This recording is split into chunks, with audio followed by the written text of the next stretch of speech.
What up, peeps? It's your girl, Dutch. Come back to Real Takes. Well, it's a time again. It's reaction time, and this to Netflix, The Sandman.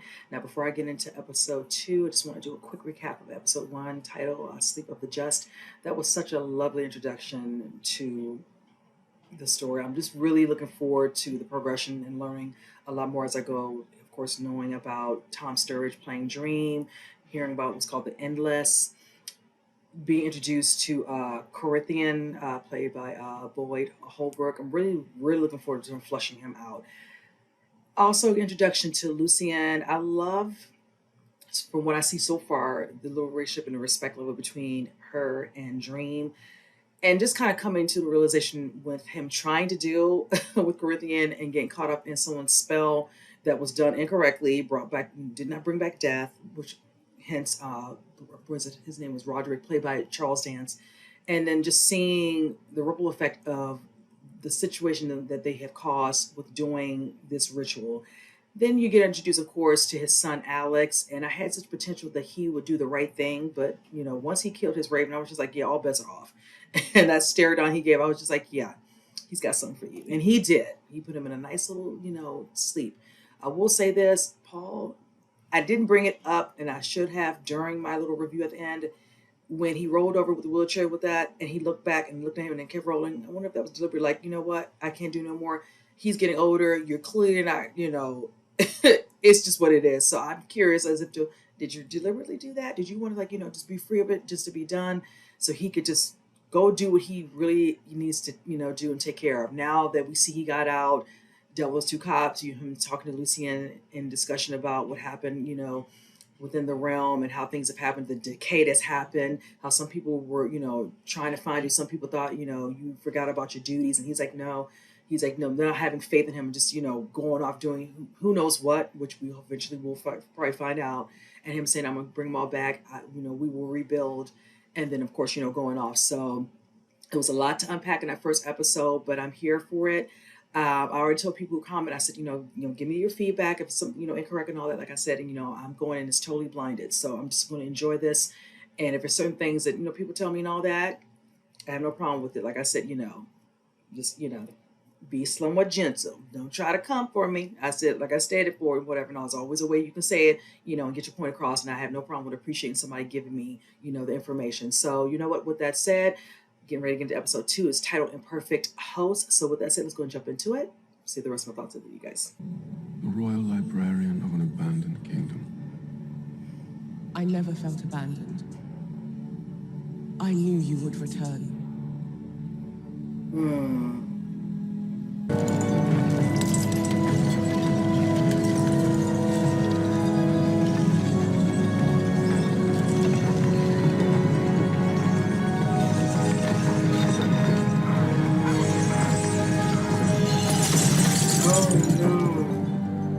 You need rest, my lord. How did you get in? Getting in was the easy part. The hard part was finding you. You've done a very good job of convincing people Ethel Cripps doesn't exist. Why do you need my help? Because he's out of his cage and he's coming for us. You and me. Why me? Girl, you took a step. Are you serious? Oh, you did though, Ethel. Girl. You stole from him. Exactly. That's just this once. You could tell them what happened to you. I am quite sure they know what happened to me. And not one of them came to my aid. You created all of this. No.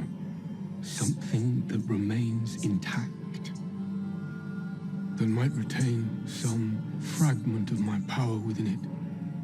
Something I can absorb.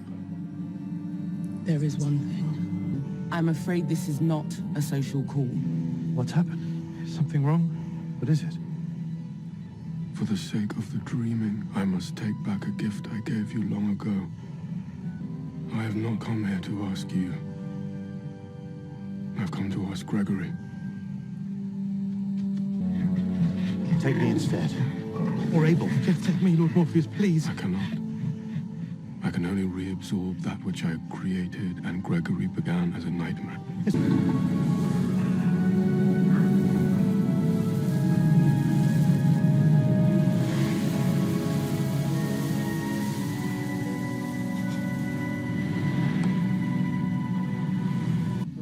luck, my lord. Simpering suck up. Oh, what in the world?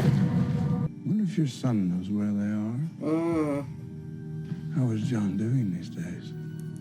What do you think Dream will do to the son of Roderick Burgess? So I'll ask you one more time, for your son's sake. Where are the tools, Ethel?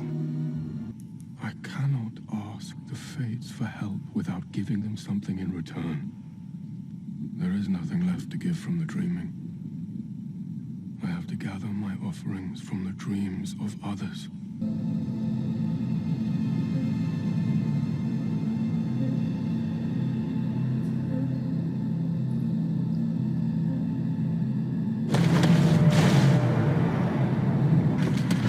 I have to focus. Open my eyes and see what the fates require.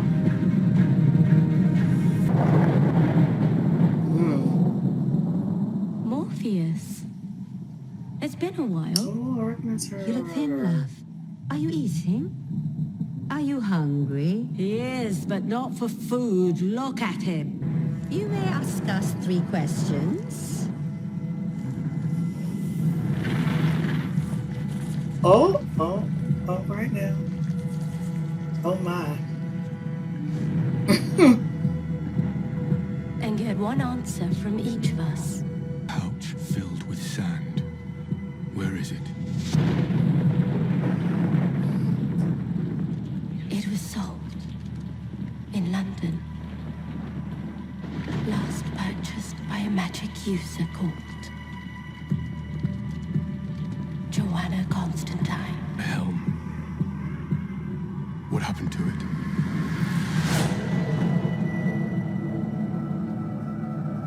It was traded away to a demon for the amulet of protection. My ruby. Who holds it now? The Your sun. gem was passed from a mother to a son. My lord, you didn't give it to the fates. Because it was not meant for them.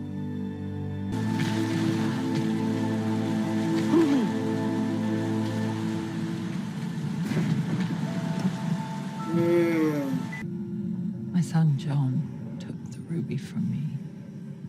And then the ruby took John. What? Where is it now? I don't know. Don't want to know.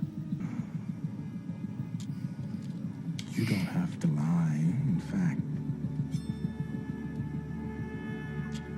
you don't have to say a word. I don't need Dream's tools. I have my own.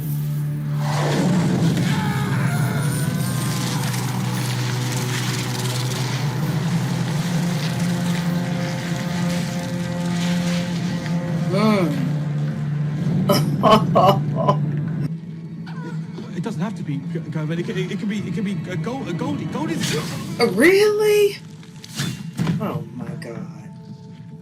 Oh, poor thing. Hello,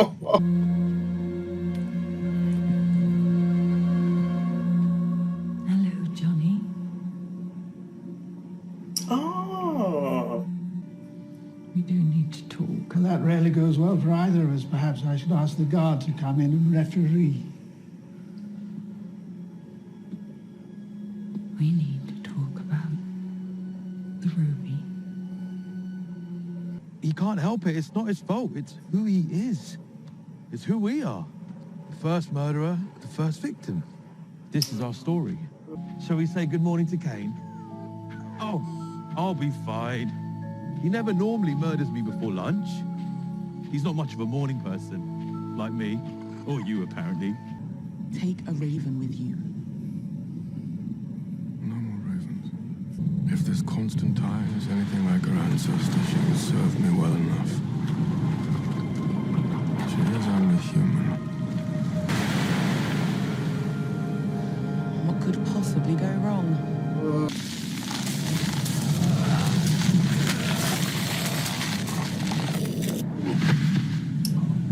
Poor and nightmares do not belong in the waking world. Oh, it turns out I fit right in. Have you no loyalty to your creator? Why should I? There's no loyalty to us. You misunderstand him, Corinthian. Oh, no, I see him for what he is. He will come after you. Well, then if he does, he won't be coming back either. You can't change him. You can't save him either. All right, you guys, I enjoyed this episode.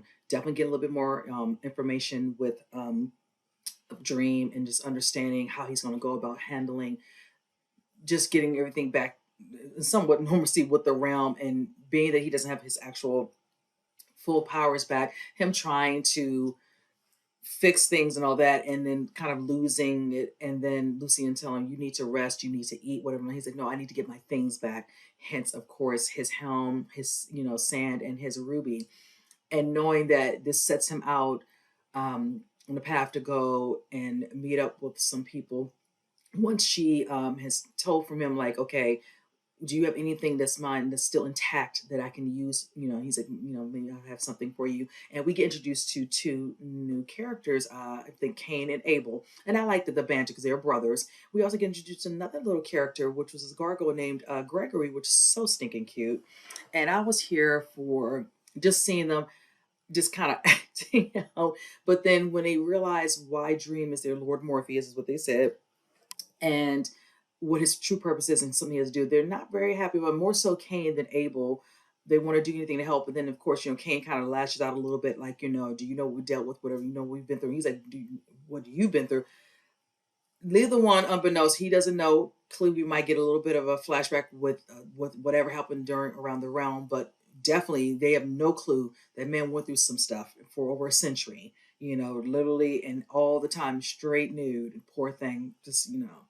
So with that said, them saying how he needs to take Gregory, and pretty much Cain didn't like that, but he was like, I'm not asking you, I'm going to be asking Gregory. And you can see Gregory's the cuteness succumbing to that, and understanding, getting his last little bit of hugs in with Abel and Cain, which is, oh my God, I'm so sad. And willing to participate in whatever, because I think I'd heard him say he was created out of a nightmare or something. So I thought that was really interesting with him stating it like that. So not to say belittling, his overall existence, but, just the way that was phrased. And then from there, that's when Lucien and them know that they have to, go on to the next journey, which is to start getting a couple of things together, more so Dream, to present to, I think, the three fates, to see if they can help him locate all three of his items that he needs back. And we do get the breakdown. Now, granted, they said 3 questions, 3 answers. He tried it. He tried to get more. And it's like, no, 1 question, 1 answer. Now, for the first one, which I think was Sand, now, Constantine, I could say it incorrectly, but I'm used to saying it's Constantine. Now, and if it was a female, you see her, walking with an umbrella in the rain, whatever, got a little bit glimpse of her face. And then I think they know that she was in London. Don't know if she's still there, because he tried to ask a little bit more in regards to that question, but he was like, nope, sticking to 1 question, 1 answer. The second one was the helm, which was traded for, I want to say, an amulet of protection. Then the last one, which is the ruby, which we know when Ethel was, taking the money and stuff outside of that daggone little home of, what is it, Roderick's, whichever, she kept that. She had all of it at once, but then clearly the other ones were sold off, but she kept the, ruby for her son, John. So that is really interesting with that. And from there, you see where he tries to ask more, get a little more information. Of course, they kind of set him up. We're like, no, you can't ask anymore, and all in sheer anger when they, eventually obliterate. But I love that scene of him wanting to know more, and just like, and he's like, my apologies, but he kept doing it. Now, I will say this. It was nice to see another character we get introduced to, older version for Ethel, which is played by Jolie Richardson. I'm such a fan of her. And we also get to see the son. I didn't think we'd see it in this episode, played by, I want to say, David, is it Toulis or Thulis? I could be saying his last name correctly. My apologies. Now, he's another great actor. The age bracket between the two and the thing was just like, okay, let's just go play along with that. But needless to say, him being locked up when she's, doing her work, making some calls, and we see a Corinthian, come back, showing up, whatever. Like, oh, it's hard to, of course, find you, whatever. No, what did you do with the stuff? And, where'd you say, well, this thing was traded out or was sold. What about the ruby? It's like, I don't know where it's at. It's like, my son had it, but then, he died or something like that. And now he doesn't have it. So I don't know where it's at, which was a lie. And from there, you see where he has his own plans. Like, I can figure it out from you. He has this little knife where he's going to cut our eyes so he can kind of get, I'm assuming, get the vision of where the stuff is. Not unbeknownst to him that she had her own little stuff up her sleeve. You'll regret it, and she like shows some sort of pendant, whatever, no, which causes him to, kind of obliterate, and he ends up in what looks like the, back at the realm with Lucian. And that was really interesting, that scene. I love how she was able to one up on him, which he did not see coming. So that lets me know over the course of the years she's been around, because you can see clearly now. You remember the year 1926, we met Ethel. Now we're thinking present day, if they're trying to do not how far back in present day, or how, how many years, whatever. Yeah, you also definitely have irked utilizing all these things to keep a little bit of the youth. Hence how, the character played by Charles Dance, Roderick wanted that as well. If, Sturge, he could give him, his son back, or give him this stuff. What could you do for him? Now, I found it really also interesting when she shows up at some, high security system, whatever. Her son is there locked up, because at first I'm like, okay, is he dead? And I don't think we ever get to see him. So I'm thinking, okay, where could it be? Oh no, he's there locked up. You can see they have a strained relationship. And then we notice where she's like, I got to talk to you. Well, we need to bring the security in, or the cops. We know how that goes. Whatever. I'm assuming. I don't know if it's like anger, yelling at, whatever. But she's like, we need to talk about the ruby, and he perks right up. So definitely some stuff went down with him having a ruby, or they might have utilized it for something in the past. And then she said at first he had taken it, and then something happened where she told Corinthian he died, and now I don't know where it's at. So I really want a little bit more backstory. I need to see, where did it go? She's going to see him talk about the ruby. Did something happen with it? He do, because he's now truly interested, and she knows that Dream's coming. Like, oh, I didn't do it. I didn't take it. You took his stuff, sweetie. When she said that, I was just like, really? Like, we really gonna play that game? Girl, he's coming. And also when we see the scene of Corinthian ending up back at the realm and eventually just leaves, he lets it be known, it's like, even to her, how you think he would feel, actually, to Ethel, if he knew Roderick had a son. Because he didn't care for that man at all, and he would not care nothing for any child that he has. So you see what he did to Alex when he had a bit of a moment where he thought that he could trust him, and then that was just, after he did what he did to Raven, that was over. So I'm really curious to see how that's going to pan out. We already know he's going to go see that young lady first in London, and then I'm assuming he might go next to wherever the helm could be at, and then the third and final will probably be in regards to the ruby. So it's just amazing. It's just going to be interesting just to see where it actually ended up. I'm curious about that. I will say one thing that I noticed at the beginning when Dream and Lucy were talking, and she's like, maybe we can reach out to, some of your family. He's like, oh no. He's like, we don't like to be in each other's affairs, And she's like, maybe they don't know, what happened. She's like, no, they know what happened to me, and none of them came to his aid. So you could already see the resentment in that aspect when he said it, when he looked at her. So I can just imagine when we finally see, each of them, if he sees them, separately, one-on-one, just, I want to see, like, the tension, whatever, the words that are going to be said. It'll be very interesting. He might eventually have to reach out to them for something. So that definitely has my interest peaked there. But yes.